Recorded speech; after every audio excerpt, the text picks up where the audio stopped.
ବାଇଶି ପାହାଚ ହେଉଛି ଏକମାତ୍ର ପଥ ଯେଉଁ ପଥ ଦେଇ ସ୍ୱୟଂ ମହାପ୍ରଭୁ ଜଗନ୍ନାଥ ପାହୁଣ୍ଡ ପାହୁଣ୍ଡ ପକାଇ ଚାଲି ଆସନ୍ତି ବଡ଼ଦାଣ୍ଡକୁ ନିଜ ଭକ୍ତଙ୍କ ପାଖକୁ।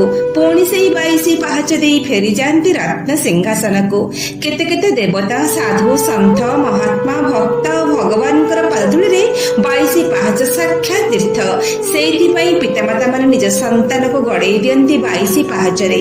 ନିଃସନ୍ତାନ ରାଜା ଭାନୁଦେବ ପୁତ୍ର ପ୍ରାପ୍ତି ପାଇଁ ଜମେଶ୍ୱର ମହାଦେବଙ୍କ ନିର୍ଦ୍ଦେଶରେ ନିର୍ମାଣ କରିଥିଲେ ବାଇଶି ପାହାଚ। ଏହି ବାଇଶି ପାହାଚକୁ ଜଗି ରହିଛନ୍ତି 22 ଜଣ ଯୋଗିନୀ। ବାଇଶି ପାହାଚରେ ଅପେକ୍ଷା କରିଥାନ୍ତି ପିତୃପୁରୁଷମାନେ ତାଙ୍କ ଆତ୍ମୀୟ ସ୍ୱଜନ ମାନଙ୍କ ଠାରୁ ଟିକିଏ କୈବଲ୍ୟ ପାଇବା ପାଇଁ।